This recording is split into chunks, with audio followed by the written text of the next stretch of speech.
So I'm going to go ahead and get us started. And by all means, keep joining in to the chat there. Wherever you're from, it's always good to see everybody joining us.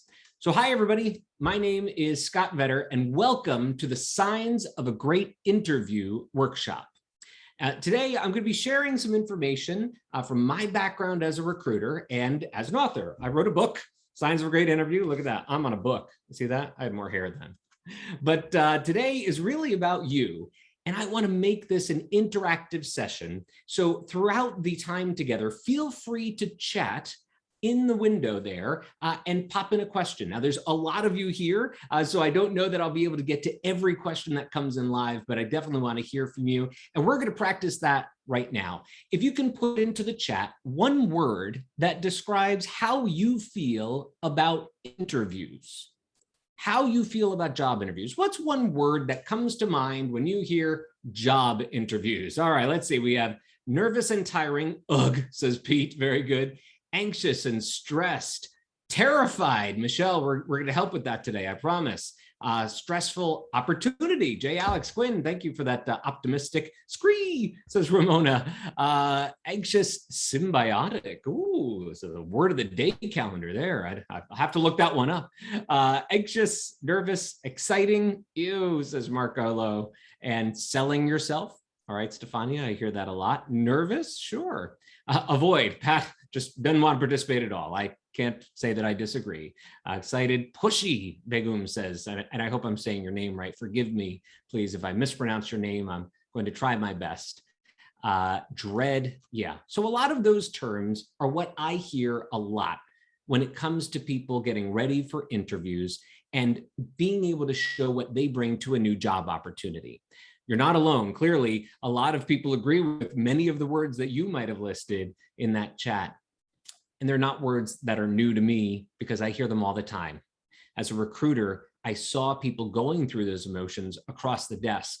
And it's my job to help make you as comfortable as possible to succeed in an interview. And that's what we're going to do today. We're going to give you some tools that will help you to succeed. And we're going to do this through the lens of what I call the signs of a great interview. Now, you look on the screen here, and if you are in the screen share, there's a couple things that you can do. You could do view and then gallery mode, so you can see all of the other participants and or the speaker. And you can also do side-by-side mode, which is what I recommend. And then you'll be able to shift the size of the slides compared to the speaker so that you can make it as comfortable for you. With that in mind, I'm going to tell you what these signs of a great interview are. And we're going to go through this in great detail, but it looks like it's a cartoon resume who appears to be cursing at you. Well, he's not cursing, I promise. He's showing you how to tell a story that speaks for itself. And that is the context of what we'll be talking through today. How to tell a story that speaks for yourself. But first, we're going to go over some numbers. Hey, look, there's some numbers. The first number is 100, and that stands for the Fortune 100. And that's where I worked as a recruiter. Now, the Fortune 100 is some of the most competitive companies around, some of them that you've seen here in the chat already. You know, they're very competitive places to get a job and places a lot of people might like to work. But it's not everybody that's going to get an interview. My job as a recruiter was interviewing all day, most days. And I did over 5,000 interviews before I stopped counting. And then I did some more. It's a lot of interviews. Let's use the reactions panel here in the Zoom. If you go to more at the bottom or just hit reactions, give me a yes or a no. Do you love job interviews? Do you love job interviews? Give me a yes or no click in the reactions panel and tell me what you feel about job interviews. Do you love them or not? Let's see what kind of reactions are coming in. We have an overwhelming majority of people giving us a no or a sad face. We have some angry faces and some big old thumbs down. And we have one person who likes job interviews. And with me, that makes two of us. So whoever you are, thank you for being here. But I admit it is not most people who love job interviews. I do because I got to meet somebody new. I got to learn their story, and hopefully I got to see their true, authentic self come through. And it was my job to show my true, authentic self in that interview as a recruiter as well. And I'll show some of my true, authentic self today, and I hope you do too. So let me ask you, now go back to the chat. If I'm going to do 5,000 interviews at a Fortune 100 company, how many resumes do you think I screen through before I decide which 5,000 people to interview? Just take a guess. This is a safe space to have some fun and do a little guessing games together. How many resumes do you think I screen through to see 5,000 interviews? This is too smart a room. You're already on to me, most of you there, but those are good guesses too. Orla and Beth, 50,000, 75,000. Oh, Blake, the automatic keyword screener, the ATS. Ooh, I'm going to demystify the computer a little bit. If you want, at the end, we'll talk about that some, but I think most of you guessed right. It might be 1 million resumes. And that's because for every job that gets posted in the Fortune 100, it is very common that 1, 2, or 300 people apply. I don't have time to do 300 interviews, so I'm not doing them. The ones who have a resume that stands out or a relationship with me are the ones who usually tend to pop out. And then number one, well, that stands for the #1 best-selling resume book that I wrote. Hey, look at that. No, it's not about me. It's about you. You're the only one that you want to have get that job. And this is what we're going to focus on today, how you can be the one to really stand out from the competition. All right. So, oh, and I see Ramona chiming in there. Yeah, we screen 2 to 300, 20 to 100 people per position. Thanks, Ramona. There's one more number I want to show you, and it's this one. It is 1600, and it stands for 1600 Pennsylvania Avenue. You may be familiar with the address. I had the honor and privilege of meeting First Lady Michelle Obama during her time occupying the residence at a program about supporting veterans in career transition. I'm not a veteran. I didn't serve. These are my grandfather's World War II medals on the wall behind me. And I always heard on my book tour, hey, for veterans, it's different. It's really, there's something else we need. So I went to this program and took my selfie here with the First Lady. I had her hold the phone. No, I'm kidding. Secret Service doesn't like that. You know, I said, hey, how can I help? And I explained that my expertise I thought could be helpful. And I earned myself an invitation to meet in the office of the First Lady at the White House and in the office of the Chairman of the Joint Chiefs at the Pentagon. And I was becoming an expert in how to help veterans in their transition. The thank you that I got for helping veterans was a big, sloppy, wet kiss from Sonny Obama, the president's dog, who is blissfully unaware that she's the dog of the leader of the free world. She's like, hi, welcome to my house, rub my belly, you know. But that was just the first time I was at the White House. I was actually invited back, this time during a Republican administration. Yes, fair and balanced approach to helping veterans. And I delivered my Signs of a Great Interview workshop you'll see today in the White House military office, the Air Force One folks, all the IT folks that work in the military, and had lunch in the West Wing where you walk away with presidential M&Ms autographed by the commander-in-chief. And of course, they're all red, white, and blue. What other color would they be? So I mentioned that to say, if you are a veteran, I certainly appreciate your service to our country. I certainly appreciate the individually unique conversation and difficulty you may have had in being your authentic self in the military. The day I went to the White House was the White House Christmas tree lighting. And the person I met with said, this is the first year we could invite same-sex couples because Don't Ask, Don't Tell had just fallen. What a historic day, and what a wonderful idea that you can be your full authentic self anywhere, as demonstrated by the folks at the White House for the Christmas tree ceremony and all over when you're serving. So thank you for that. Let's make this about you, though. This is what it feels like to be a recruiter and hear some people talk in an interview, and they all start to sound very similar after a while. Now, I represent there are individuals with all different identities that bring all different things to the interview process, but a lot of people sound the same when it comes to how they answer interview questions. And that's because most people make the same mistake. And what the mistake is, the most deadly mistake you can make in an interview, is you just talk about the job you did, or theoretical answers about what you might do, but there's not evidence to support what actually makes you a great fit for the job. Because the best indicator of your potential for future success is typically past success.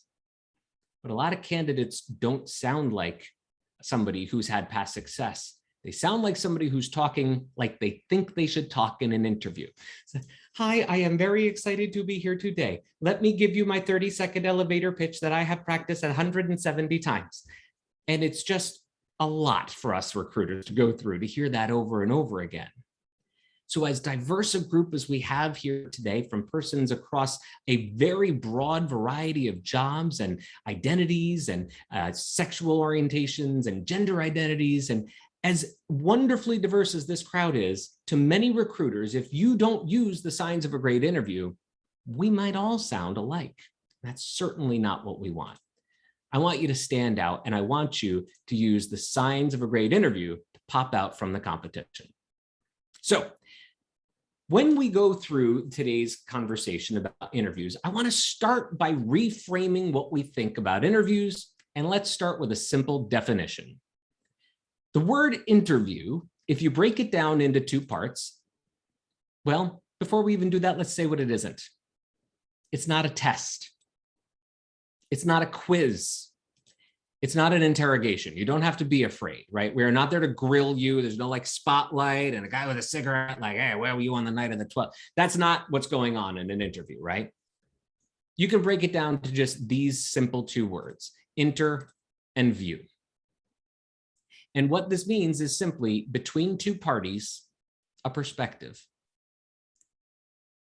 If this is just a conversation between two parties to gain perspective, it's very different than feeling like you're being judged or assessed or grilled in an interview. You're there to share your perspective. You're there to get perspective. And you're going to do that with the two parties, you and the interviewer or interviewers. It may be more than one person, I recognize. And this is all I want you to do, is share your perspective. There's good news to this. If all you're doing is sharing your perspective cannot be wrong. And therefore, you already know the answer to every single interview question. It's just sharing your perspective. That's what a recruiter and a hiring manager wants to hear. I'll probably say recruiter more often, but it could be the big boss who's interviewing you, a panel of people, and it could be something that is on Zoom, it could be wherever. We'll get into that. But whoever you're talking to, you're sharing your perspective. Patrick, thank you. I'm glad this reframing is helpful. And if you don't share a unique perspective about what you in particular bring, it's not going to be a good interview.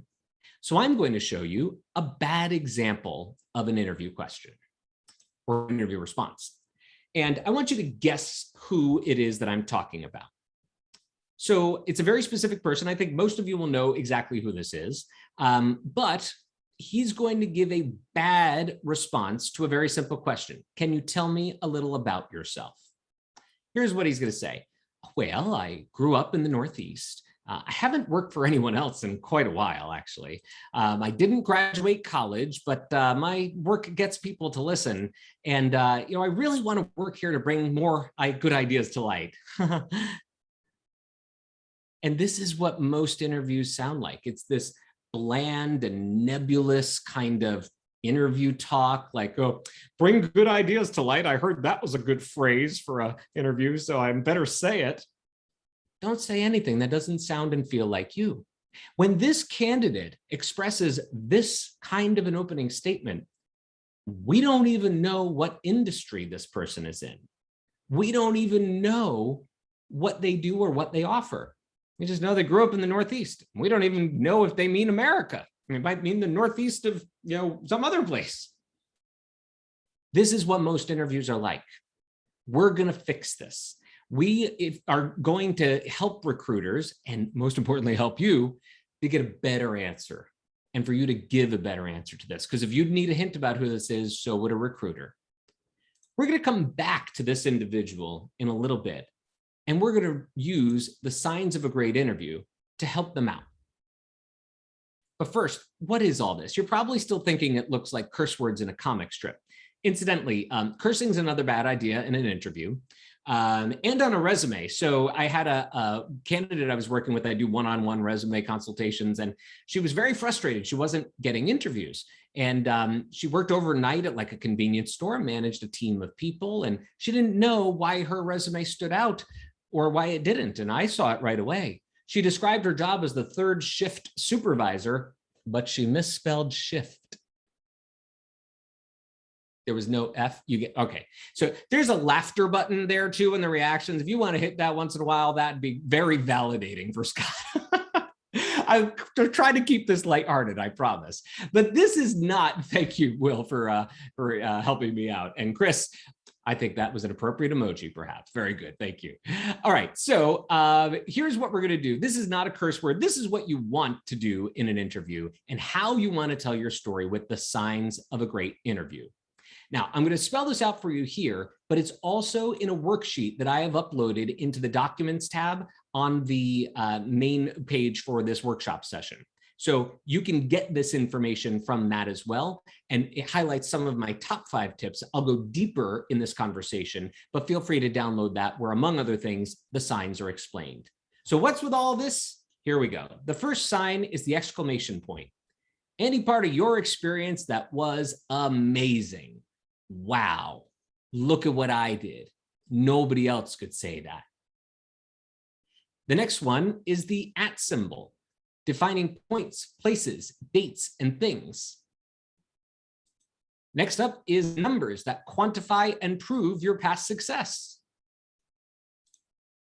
The dollar value of your contributions when you know it. And finally, percents, figures that easily show growth and results. And if you need to remember what the signs of a great interview are, you just look down at your keyboard there above the numbers 1 through 5. I came up with that. That is where the signs of a great interview are. And that's what I need you to focus on in the interview. Think about me as a recruiter. Don't I want to know what you did that was the best? Wow, look at this candidate. No one else could say this. Isn't it important for me to know at what point you gain the most relevant experience? Don't the numbers and the dollars and percent help to quantify and explain what makes you a particularly great talent? Isn't it better when your interview is full of this? I have props too. Yes. So these are the signs of a great interview. Sneak peek. Those are also the signs of a great resume. So this advice, a lot of it applies both on your resume and in an interview. The focus of our time today is certainly interviews. So those are the signs of a great interview. And if you're doing this in your interview responses and you're giving this kind of depth and specific examples, then you are doing the right work. Now, let's go back to that other person's interview answer. Tell me a little about yourself. This is a bad example. Do you see any of the signs in here? I'll keep these over my shoulder here because they are actually on my wall and it's very convenient. Do you see any of those signs in this person's answer? Really not. The Northeast is the only kind of @ that we even get there, right? Let's rewrite this person's resume. I'm sorry, this person's interview response using the signs of a great interview. And as soon as you know who it is, put in the chat. Got it. Don't say who it is. You'll ruin the fun for everybody else. But as soon as you know who I'm talking about, put got it in the chat. All right. Here's the same candidate using the signs of a great interview. Well, I hold more than 1,000 patents for my inventions. I'm a self-made success operating the world's first industrial research laboratory as the Wizard of Menlo Park, New Jersey. I invented the phonograph, motion picture camera, and a light bulb, a patent portfolio valued over $12 million. Who's got it? Who knows exactly who this is? Type that in the chat for me. Just say, got it. Anybody? Anybody? Inventor of the light bulb? I gotta refresh my chat here. I see that. That's probably what's going on. This is, of course, Thomas Alva Edison. But that was Thomas Edison that I told you about before. Grew up in the Northeast, true. Yeah, his ideas bring ideas to light. See, he brings it to light. It's the light bulb thing, right? Okay. And his ideas get things people to listen, right? Oh, phonograph. This is Edison, but if he doesn't use the signs of a great interview, you wouldn't have hired him because you don't know anything about him. Once he uses those signs, it's a very different story. Now, whether you knew it or not, I was actually using the signs of a great interview at the beginning of this call, because effectively you all asked me by joining, Scott, can you tell us a little about yourself so we know whether or not we should listen to you? So I gave you some of the headlines. Wow, I wrote a book and it's a bestseller. I've done over 5,000 interviews and the whole bit at the White House with the president's dog. That got you listening, and that's about what I can do for you. If I would have started differently, I could have said, well, my name is Scott and I grew up in New Jersey. I have an adorable Shar-Pei rescue named Lennox. He's so cute. Look at those wrinkles.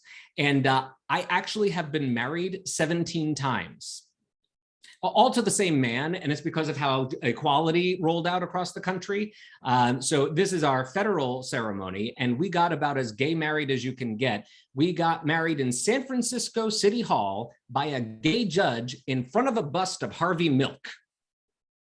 There you go. That's what we needed to do to have some rights before the landmark cases that expanded the definition of marriage to include same-sex couples. So if I told you all of this, you might have been like, okay, well, cool. You know, he's a member of our community and likes dogs. Why do I want to talk to him about interviews? You might not have wanted to. So that is a little bit of context for how the signs can help bring things to life. And it's true that the signs help in any kind of interview. Any kind of interview. It could be a one-on-one interview. It could be a screening interview, the first interview with the recruiter. It could be a panel interview, phone interview, internal interviews for within your company. It always works. Now, you are going to get a lot of different questions in a job interview. I cannot predict every single question that you are going to get. And if you just Google, oh, what are some interview questions? Get ready for like 18 million pages of results. You're going to exhaust yourself if you try to prepare for every single interview question you might get. So I would like you to prepare to answer one interview question. Just one. One very simple question. And it's this. Can you tell me a story about why you're a great fit for this job? That's it. And I want you to answer that interview question over and over and over again. Because this is the way we get to the signs of a great interview. Can you tell me a story? The very first part of that question is important because storytelling is a very effective form of communication. We have been telling stories as Homo sapiens before we had a language, right? We were doing paintings on the cave walls going like, hey, got this woolly mammoth the other day or whatever. And it's been effective for thousands of years because people remember stories. Stories resonate with people. If you tell a story, someone's likely to remember. I've already forgotten what Edison said in his first answer. That was just 3 slides ago. But when he told a story about inventing the light bulb and 1,000 patents, we remembered. You probably remember the thing with Obama's dog, right? That's a story. Do you remember exactly, how many interviews? Maybe less, but you knew it was a lot. And all of those colors of the story come together to make people remember. But it's not just any story. Me having a dog named Lennox, that's a good story if I'm running a dog shelter. But is it about why I'm a great fit for the job? No, that's the difficulty. If you tell just a story, it might not land. But when you tell a story about why you're a great fit for the job, that's using the signs of a great interview to bring it to life. And that is going to work. That's going to help recruiters or hiring managers remember who you are. When they walk out of the room, they could have interviewed a dozen people that day. Say, do you remember that story Tracy told us? Oh, that was an awesome story. I think Tracy Mondera is the one we're going to hire. Great. Good job, Tracy. It's a theoretical example. I hope you don't mind me picking on you a little. So if there's just one simple question for you to answer, what do you answer it with? Well, the very simple answer to that is one simple answer.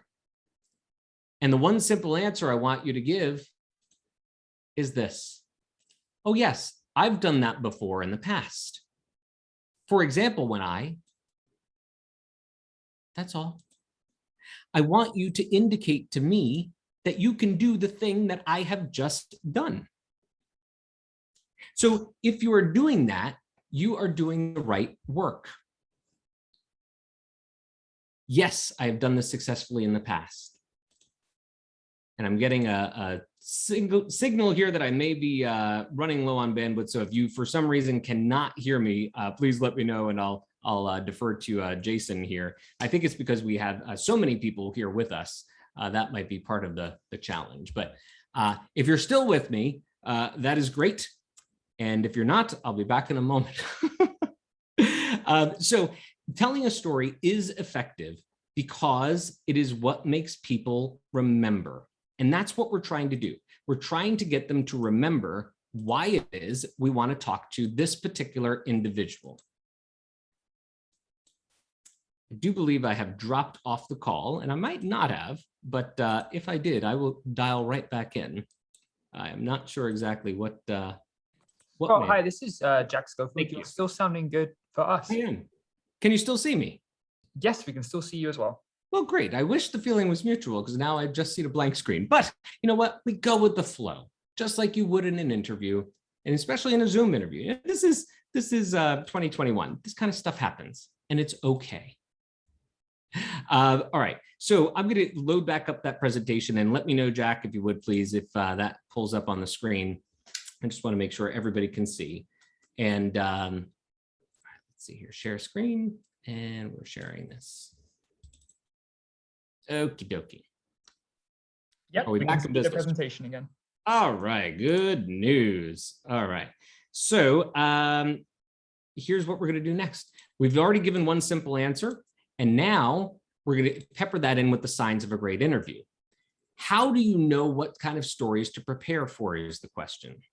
Well, the way that you're going to prepare is quite simple, actually. You're going to prepare using a cheat sheet. Yes, I'm encouraging you to cheat on your interview. Not really, not directly. What I'm encouraging you to do is to prepare in a smart way, because the employer has already given you the answers to the test. And that is the job posting. The employer gave you the job posting to say, hey, here's what I'd like you to tell me about. All you got to do is tell them about it using a story. Now, if you look at most job postings, there's usually three parts to most job postings. There's a like a job description, or about the job at the top, and then minimum and preferred qualifications, or basic and desired qualifications. Well, the about the job at the top tells you what's important to that organization. It tells you what their priorities are. Maybe it tells you who they serve, or maybe it tells you how they help their customers. Well, that's important for you to know, perhaps, because it will be important to tell stories that relate to that when you're in the interview. The second and third parts of a job posting are the minimum and preferred qualifications. And I want you to think of those like buying a car. The minimum qualified candidates are like Toyotas. They're fine. They're just not special, because a lot of people drive Toyotas, at least here in the States. There's nothing wrong with a Toyota, but it's not like, whoa, amazing. You have a Toyota? No way. The preferred qualified candidates might be like a Rolls Royce. Woo, out of this world. You don't have to be a Rolls Royce to land the job. You just got to come in somewhere around Lexus to be a compelling candidate. The more your Lexus sounds like my Rolls Royce, the better shape you're in. So that is part of what we want to think about, is gathering some intel in advance, as my veteran friends would say, to understand what kind of stories to tell. And the way that we're going to fill in this signs interview cheat sheet is using the information we've gathered and then preparing a story card. And I have a copy of this story card in the back of Signs of a Great Interview for you to peruse and also to fill in. So you have a tool right at your fingertips. But there's very simple things that I need you to write. you're going to prepare 5 different stories as a starting place. Not 1,000. You probably got 1,000 stories you could tell. You don't need to tell 1,000 stories. Start with 5. And I want you to write some keywords from the job posting about the intel you've gathered, about what kind of information seems like it would be important to the recruiter. And then I want you to give some notes for yourself to remind you of what story to tell. Here's how this might look. I'm going to give you an example. This candidate is applying to be an event manager in event sales. And previously, he ran a fitness club where he was responsible for sales. That's all you need to know. In the job posting, the event manager job posting in sales said, you need to be able to drive incremental revenue sales. You need to plan events, be creative, manage vendors, and lead a small team. So he wrote a few of those words down from the job posting. And then underneath the dotted line, he reminded himself of stories. Revenue 65%, high energy community events, food truck vendors, and led 3 reps. He did not write a script, but let me tell you the story now that these notes are about. And I'll tell you in response to a question he might get. Can you tell me how you've generated additional revenue before? The candidate might say, oh, actually, yes, I generated revenue improved by 65% because at my fitness center, we were down in revenue and I decided I was going to host a food truck rally of healthy food trucks in the parking lot. We advertised it all over social media and around the community, and a lot of people came. I had a whole team get together and work the crowd to build a great relationship. And I invited them in for a free tour of the fitness center. They're eating healthy food trucks. They might be fitness minded. That event alone helped contribute to a 65% increase in revenue from the prior month. So that's how I've done that. Now that's a very simple story, and he didn't need a script because he's not an actor. None of you said you were actors either earlier in the chat. So don't write yourself a script. Just write some notes. You lived your stories. You don't have to worry about them. You just have to think about the signs in advance and how the signs of a great interview relate to the job posting, and then tell a story about why you're a great fit for this job. Did you hear me say, yeah, I can do that? He said, how can you generate revenue? I said, oh, I generated 65% of revenue before. Yes, I've done that successfully before in the past. For example, when and then you go through the rest. So when you're telling stories, of course, the idea is you want to make sure you really anchor into the signs, but they should also be good stories, good news only, I like to say. And there's a very important tool that I'm going to give you in that workbook. I'm sorry, in that worksheet that I uploaded to the files called the Smart Fifth Grader Test.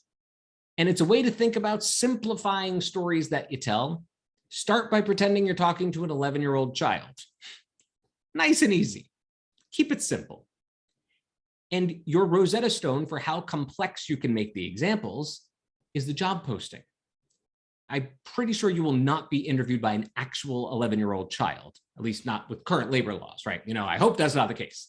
But if you start with very simple words and you focus on good news and you get to the point quickly, an 11-year-old would listen to the whole story, and so would a recruiter. By focusing on good news, you are giving positive answers even when you get negative questions. Now remember, I don't know what questions you're going to be asked, but you can always pretend that Scott has closed captioned the interview for you. And at the bottom of the screen, it says, can you tell me a story about why you're a great fit for this job? No matter what the question is. Because when you do that, you're going to be indicating the past success that is a good indicator for future success. So those stories are things that you have already lived in the past, and you don't have to write a script because you lived them.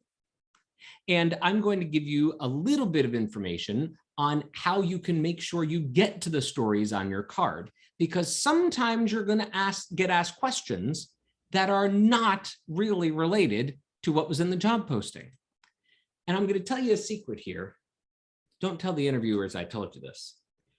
Most people are not good at doing job interviews. most people are good at doing whatever they do for a living. And then, oh no, somebody quit. Oh, I have to do job interviews. You're kidding. I hate it. Don't make me do it. Most people on this side of the desk are dreading the job interview, and they might not be professional interviewers. I hope they take the time, and I hope more people take the time to create a positive candidate experience. But the reality is they might not. So what do you do about that? You prepare.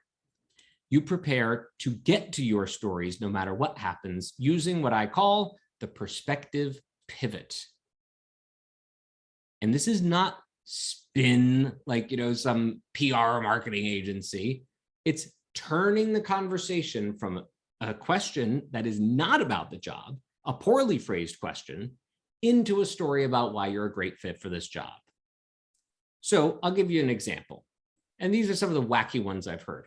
What kind of dinosaur would you be? What's your favorite aisle on the grocery store? Sell me a purple elephant. What state would you eliminate from the union? What kind of questions are these? They're impossible to answer. Well, I don't want you to answer that as the main focus of your response. I want you to tell them a story about why you're a great fit for this job using the perspective pivot to get there. Remember, a perspective is what the interview is about.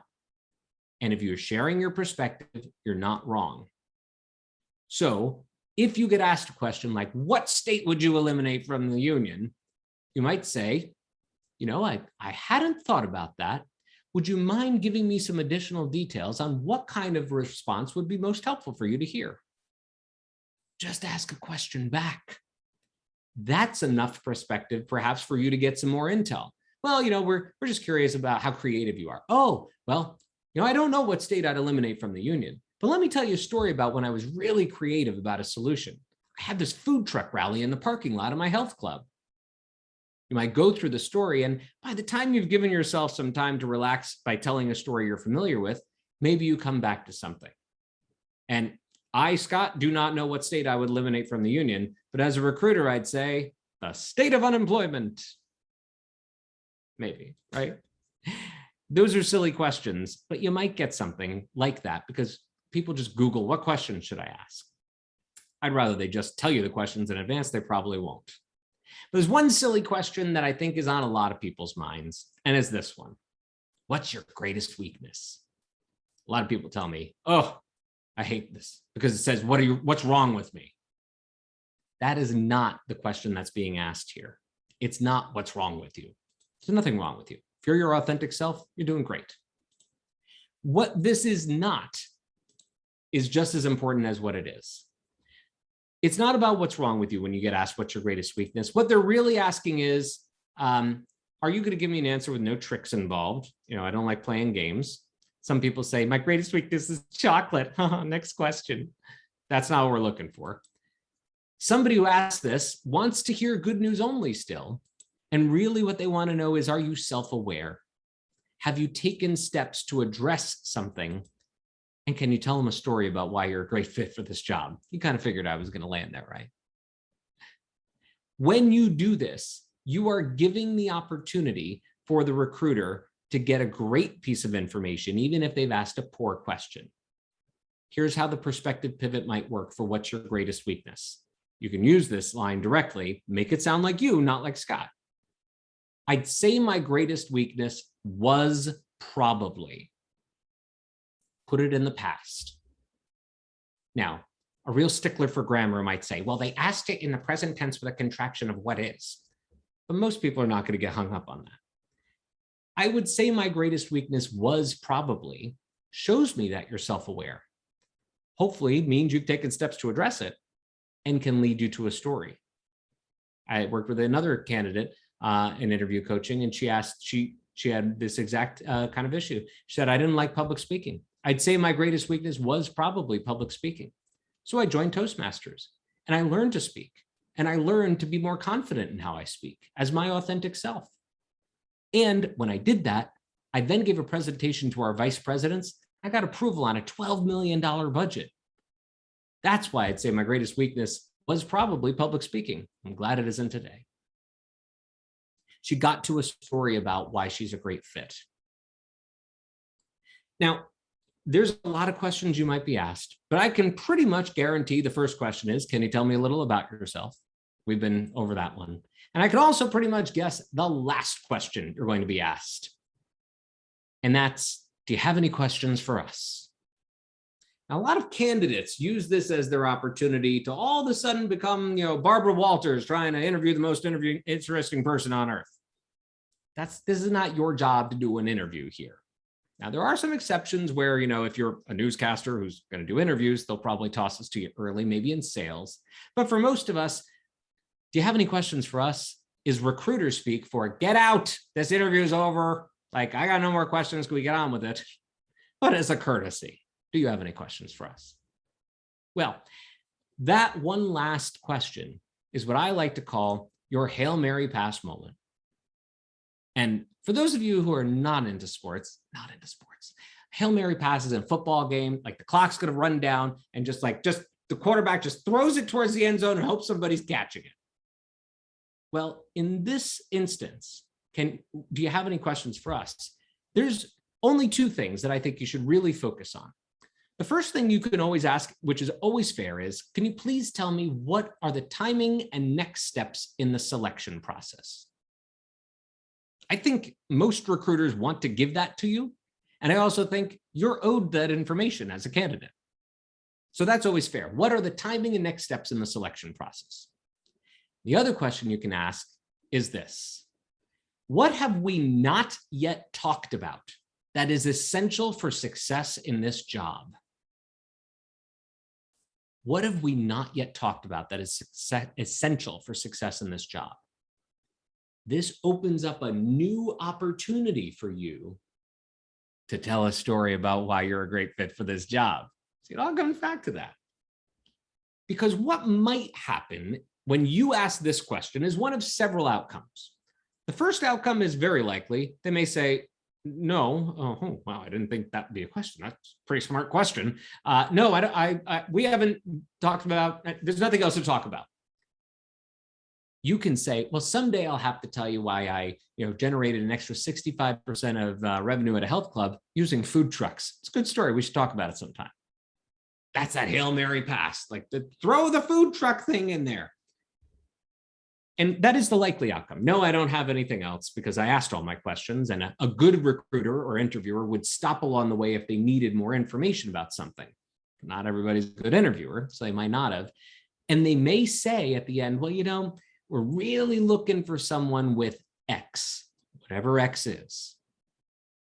That's your opportunity to save the interview. Oh, I'm glad you mentioned that. Thank you. I have done that before. Let me tell you a story about why I'm a great fit for this job. And if you don't have what they're looking for and they're worried about it, well, it may be that you may not be the right fit candidate, and that's okay too. Not everyone's perfect for every job. But asking these questions opens a door to get an extra interview answer in. Now, Emily asked in the chat on the event earlier, and I apologize, I cannot see the chat right now. So if you are chatting with me, forgive me, I'll get to questions that might be in the chat at the end. It might be a bandwidth thing because there's a lot of us on here. But I will get to chat at the end when I stop sharing. I think that should free up some of the bandwidth. So Emily asked about after the interview, can you get feedback? Perhaps. And I like to say that you should do some QWERTY follow-up at the end of your interview. Now, what does QWERTY mean, Scott? Well, I'm glad you asked. Questions which elicited responses and thank you notes. And if you're wondering what the inspiration for this QWERTY follow-up was, you can look down at your keyboard. And of course, QWERTY is written right there. I came up with that too. So I love the keyboard. What can I say? I look at it all day. It brings me new ideas. You're going to, at the end of your interview, do your own debrief. In the military, this is sometimes called an after-action report. And I'm going to show you what that looks like. They are cards, again, that I've put at the end of Signs of a Great Interview in the book, like a worksheet. And you're going to write down the question which you were asked, a note about the story you told, and how did that go?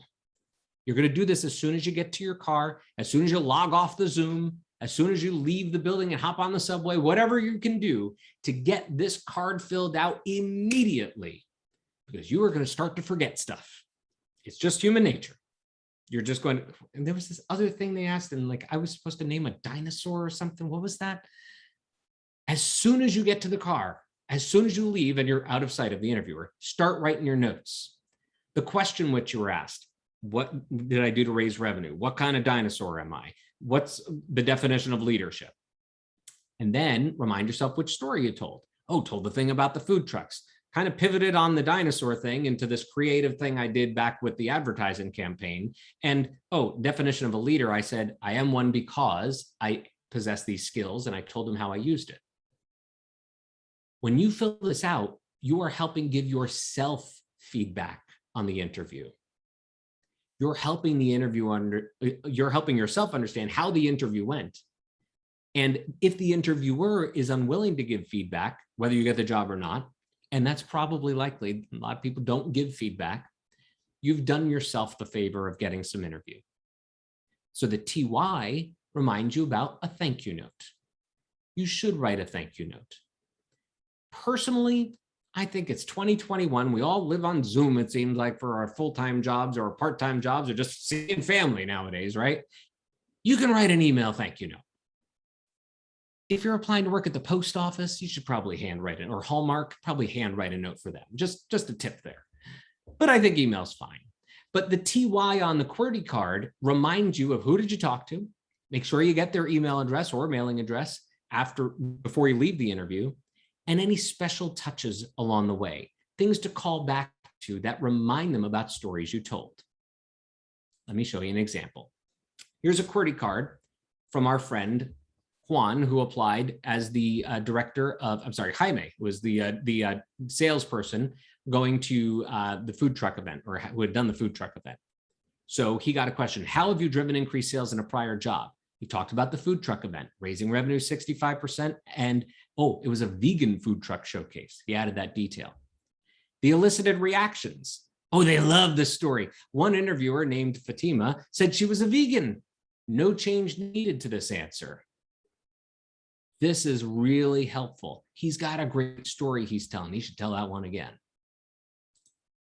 On the TY, he writes down all of the people's names. Oh, he met with Hugo Irime, who was the senior sales manager. He met with Fatima Mangeshkar, who was the sales director, and he's going to invite them both to the next vegan food truck showcase next month because she expressed interest that she's vegan and he happens to be holding an event. This thank you note is going to resonate with Hugo and Fatima because it uses the signs. It's the wow moment, exclamation point. Oh, he remembered that. And it's related to why he's a great fit. Remember, the story I told you is part of what makes me a great fit for this job. Did you notice Hugo's email address? I did that just for you. It says hire me. Sorry. All right, so I'm going to go over a few more things that I get the most questions on, and then I'll turn it to you to see if there's any others. Read your resume before you go to your interview and do your signed story card. Remind yourself about the stories. Play dress up. Literally, put on everything that you're going to wear to the interview, sit yourself down and look at yourself in a mirror sitting, or log on to Zoom. I logged on to Zoom before this call to see what would you see and make sure, oh, there's not, oh, this is going to be on the shot. All right, we'll take that out. And let's see, I'll keep my jacket buttoned so that it kind of lines up just right. And if you're riding the subway, go ride the subway wearing it. And if you ride a motorcycle, go ride your motorcycle in your interview gear the day before and see how does that go? Because it might not work so well. Do a little detective work. Go to the job posting again. See what other people are talking about on LinkedIn about the company. Print your resumes. I still think if you're going to see somebody, you should bring some printed copies. Maybe you're all sorts of green and environmentally friendly. You don't want to do that. It's fine. But in case they don't have it or want to be reminded, having it on hand is fine. And I say print 5. Why? Because I just think that's the likely number that you would need or less. It's very unlikely you're going to need 12 dozen resumes. And why didn't you bring a full gross of resumes? It's not going to happen. Don't be a dictionary. Don't give definitions. A leader is somebody who has a vision and gets people to follow. That's not a story. Even if they ask for, what does being a leader mean? What's a project manager? Don't tell them what a project manager is. They probably know. Tell them a story about why you're a great project manager. A great project manager makes a plan, sees it through, and makes sure the stakeholder's happy. Let me tell you about a time when I did that. Body talk, be aware of your body language. Don't think too much about it. I talk a lot with my hands. I recognize that. And that's why my angle on my camera here is big, so you can see my hands and I'm not constantly out in Never Never Land there. But be aware and lean forward a little bit and smile. Just be you. Relax. You have everything you need. You have your perspective. And also at the back of Signs of a Great Interview, I have a self-interview worksheet so that you can start identifying some opportunities for stories. You can dig into your past and see what are the stories that I should be telling. So those are the main things that I wanted to cover. I'm going to stop the screen share here, and I hope that gives me some capability back in Zoom. That would be quite helpful if I got to see all of you again. I'm going to shut down every window for that presentation there. And now I'll turn it back to you and see if you have any questions. And Jack, I got to tell you, I am still not seeing the chat here. So would you do me a favor and raise your hand if you have a question that we have not yet discussed? And Jack, could you just tell me someone's hands up and maybe call on the first person whose hand you see? Yes, absolutely. And for folks who aren't sure how to raise your hand, you can do it just with your limbs, and I'll see it in your video, or you can go to the reaction button and you can click the hand raise button, and then I'll unmute you. Great. Any question is fair game. This does not have to be real deep. It could be like, hey, very specific. I'm going to start with one that I got from Michelle. It was about in the pre-event chat, going from pharma to sports for an encore career. So Michelle, congratulations to you for an encore career consideration. And maybe that's a great move. And part of that story can be about relationships.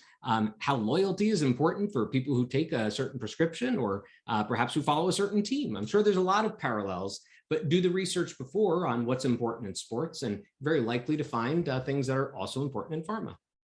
Jack, do we have another question? Yeah, absolutely. We've got one here from Pete. So I'll ask you to unmute now, Pete. Great. Hi, thank you for taking my question. It has less to do with interview, but I was curious, based on the story technique, do you suggest that the same sort of thing be applied to resumes as well, or is this just very specifically for the interviews? Yeah, I absolutely think the same applies to resumes. In fact, writing your resume is essentially your prep for writing your story card. You're going to ideally tell me a story about why you're a great fit in each bullet on your resume. However you set it up doesn't really matter, as long as you keep one important filter in mind for your resume. It's not about you. It's about what you can do for me, the employer. And give me examples of things you have done in the past that have been successful, that are indicators of your potential for future success. If you do that, then you're in the right neighborhood for a great resume, using the signs of a great resume, same stuff, to tell a story on your resume about why you're a great fit too. Thanks for that question, Pete. Great, and next I'm going to come to Kylie. I will unmute you now. Perfect, thank you so much. My question's actually right in line with Pete. And it's just, what do you recommend having on your resume to get you to stand out to get to that next step of the interview? Yeah, so using very specific examples that are connected to what's important, and the way to filter through your examples to see are they going to be important to the employer is read a bullet, a statement, a word on your resume, and ask yourself, so what? What is the employer going to do or learn from this example? And if you can't answer the so what, you pretty darn well. How the heck am I supposed to answer it if I'm the employer? Here's another quick tip. Cover your name at the top of the resume and reread it. If it could be somebody else's resume, it's not good enough. You might just be writing a resume that reads like a job description. And that's the biggest mistake you can make on a resume that reads like a job description. Tell me a story about why you're a great fit and you're in much better shape. Any others, Jack? Yeah, absolutely. We've got a queue forming. We've got 4 or 5 people in the queue. I'm going to go to Michelle next. Hi, thank you for taking my question. I am wondering, so I'm in a creative field and profession, and there's not really any dollar amount tied to what I do. Yep. Not a whole lot of numbers. So what do you recommend for somebody who doesn't have, money tied to their profession? Perfect. Great question, and very valid one. The first of the signs of a great interview is the exclamation point, because I want to know what you did that was extraordinary and no one else could say. Show me and tell me examples about your best creative work. And the @ symbol is at what place you gained experience. Add some context to it. So I created this beautiful ad campaign for X type of company. And what I heard from the stakeholders was A, B, and C. And I integrated that in, but I also added D. And then I asked them, would this be something that would help? And they were blown away because I listened intently to my client and I created something that really brought it to life. By the way, it was an ad for, fake plants in their houses or whatever it was, right? What it was may not be as important as the behavior you demonstrated in the past. That is the behavior you're going to demonstrate at the new job. And when you give examples that are stories, you're going to show the behavior that you did in a way that says, I can do this. Great question. Thank you. Who's next, Jack? Great, we're gonna go to Miguel next. I'm gonna unmute you now. Hello, Scott. Thank you. This session really resonates with some of the work I'm doing with my employer. So currently I'm in a project manager role, and I had interviewed for a higher position, and I've now been asked to be part of panelists in an interview process with upcoming positions within the company. And going through what you were saying, what I found interesting in our panelist group is the recruiters are not involved. It's simply the panelists doing the interviews. So what I look for when completing those interviews is I look for the story, how you worked as a leader, what you did to overcome obstacles, the scenarios. But at times I encounter difficulty where the interviewee may be long-winded or may at times blend or ramble into certain stories. And so is there a way to maybe bring them back and then gather the key points of their story for myself as a panelist? Yeah, that's a great question, Miguel. Thank you for asking it. Someday I'm going to get around to writing signs of a great interviewer. I haven't gotten there yet. But what I think the most important thing as an interviewer is to enable the candidate for success in the interview. You are not the opposition. So if they're going really off track, you might say, okay, pardon me just a moment. That's an important detail. I'm glad you're sharing that. And we don't need to know more about that. Can you go back to where you were talking about this? Or instead of giving some of those details, which sound important, can you anchor into this type of information in your story? Because that's what we really want to learn more about. Guide the interviewee through the process, guide the candidate. Great, thank you. We're gonna go to Greg next. Greg, I'm gonna ask you to unmute now. Hi, Greg. Hello. That actually, my question kind of relates to the last one a little bit. Do you have any advice on, because I've definitely come across some interviewers in my experience that are like to grill you or to put you in the hot seat and just see how you react? Do you have any advice as far as tactics or ways to just kind of ease some of that pressure and just pivot, kind of you were saying before, to help with that style? Yeah, I regret that any candidate has that experience. It drives me crazy to hear that anybody's ever made to feel like that. I want you to be your full authentic self. I want you to be comfortable in the interview, and the best interviewers know that. And anybody who's grilling people and really hammering hard on questions and kind of getting mean about it, they're teaching you something too. And this perspective between two parties is going two directions. They're teaching you what their culture's like. And maybe they're doing you a favor. You might not want to work there. Remember when you walk into an interview that the employer has a problem. They're short-staffed. They need help, and you might be the solution. So while I'm going to ask the questions and I'm going to set the time, you actually have the upper hand. Don't let them feel like they can, be anything but polite and nice to you. And if you were feeling very uncomfortable, you could say, maybe pause a moment. I'm a little uncomfortable with how this is going. And, could we take a quick break so that we can refresh? I'm just feeling like, maybe a moment would help both of us. And that would be atypical. Maybe that's the moment you get in the car and leave. Cool, thank you. I want to respect the fact that we're a little over 6:30. And if you have to go, please don't let me keep you, but please connect with me on LinkedIn. I'm happy to take a few more questions, Jack, if that's okay with you, and if you can help me out. But please, let's connect on LinkedIn. Yeah, absolutely. I'll stay here. We've got probably about 8 minutes left before we'll get booted out for Zoom. So I'm going to come to our next question, which is from Itay. Hi there, Itai, he, him.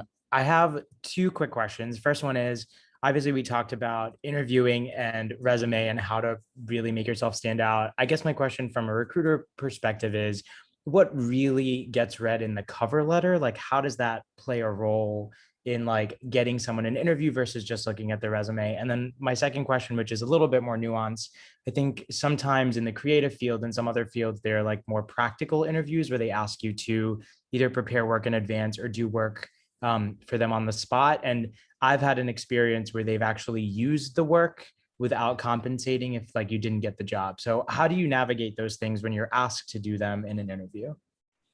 Thanks, Itai. So a couple of things. First of all, I'm not an attorney. If you need an attorney, you should seek the advice of an attorney, contact your local bar association.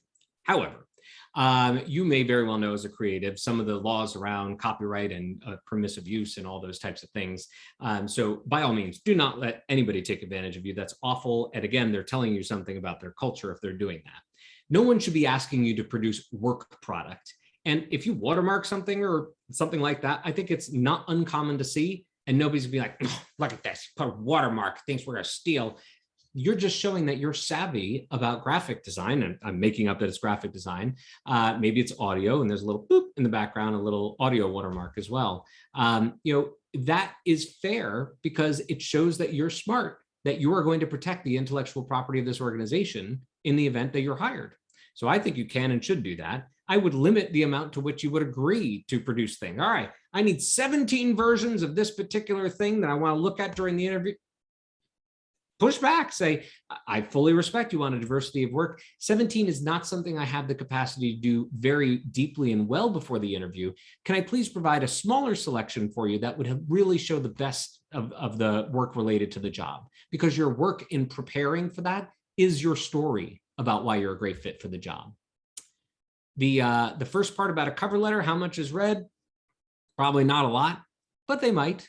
And I think the cover letter is a place for you to say in the first person, hey, here's why I'm applying here. This organization is important to me for A, B, and C reasons. Please read more about X, Y, and Z skills on my resume, and I hope to talk to you about them in my interview. Thanks for that question, Itai. Great, thank you, Scott. I'm going to come to Monique next. I'm going to ask you to unmute now. Hi, Monique.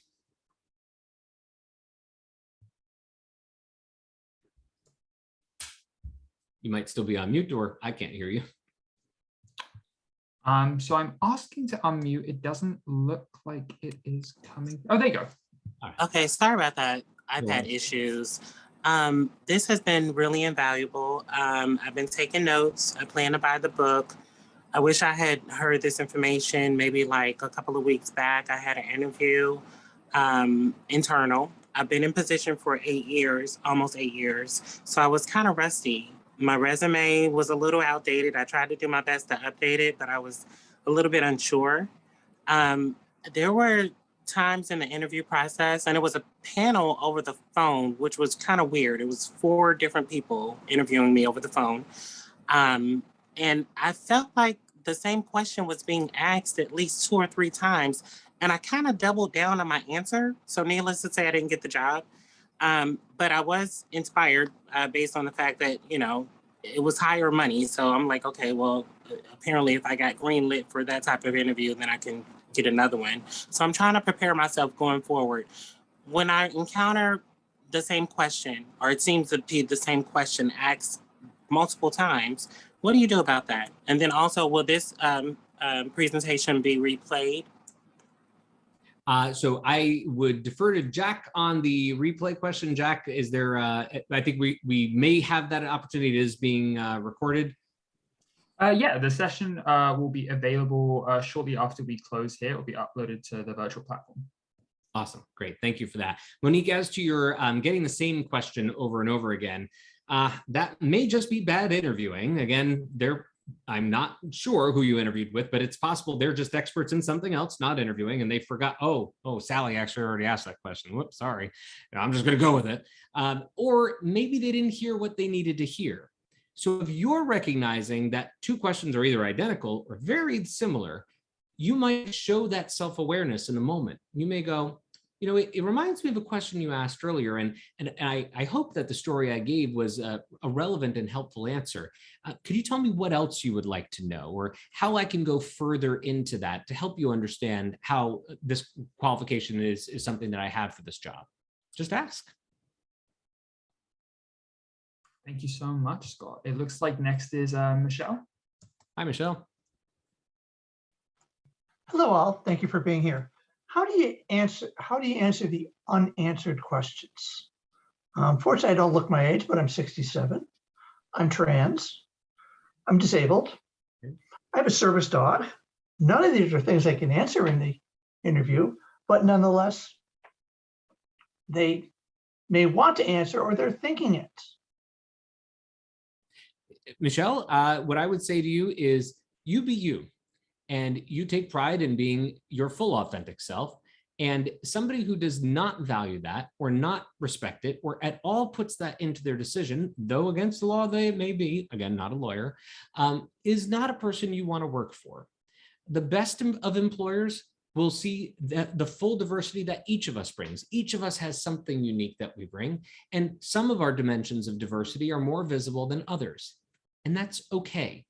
I think the smartest employers know the more diversity that we have on our team, the stronger we are. And so when you are in an interview, feel nothing but confident that you have what you can bring. All 67 years of your experience and everything else that is your full authentic self. I want you to be you, and you're going to do it just fine. Great. Thank you very much. Thank you for that. It looks like next we have Jennifer. Jennifer. Hi, Scott. How are you? Very good. Thanks. So I do have a question. So do you have to keep a resume in only one page, or that's not true? And also, I'm from Brazil, but I live in the US for the past 10 years. Do I have to disclose my origin or not really? Eu falo solo um pouquinho de português, so I'll do the answer in English. But bom dia, good to see you. And obrigado for that question. The short answer to that is absolutely, you do not need to disclose your origin. Nobody does. In fact, that is one of the protected classes to, you can look that up, Title VII, and figure out more about that. Again, not an attorney, for informational purposes only. However, if it helps you to say, eu sou brasileira, then you tell them you're from Brazil, because it does speak to your international experience, your multicultural competency, que fala português, I'm imagining, right? And it is your reality. Thank you so much for that, Scott. It looks like that was the last question, the last raised hand that we had. We're probably going to get kicked out in about a minute or two anyway. So if you have any closing remarks, that would be great. And thanks so much for joining us. Well, thank you so much, Jack, for stepping up to the plate here in my my Zoom matter. But this is 2021. If this were to happen in an interview, I hope you go on just as confidently as you started the interview. So it's a learning moment for all of us. Thank you for helping out. Thank you to Out and Equal for the Workplace Summit. And please, all of you, I hope we connect on LinkedIn to keep the conversation going. And I really wish you all the best. Just be you. We're in this together. Thank you so much for attending. Have a great day, and here's to a career that's full of this.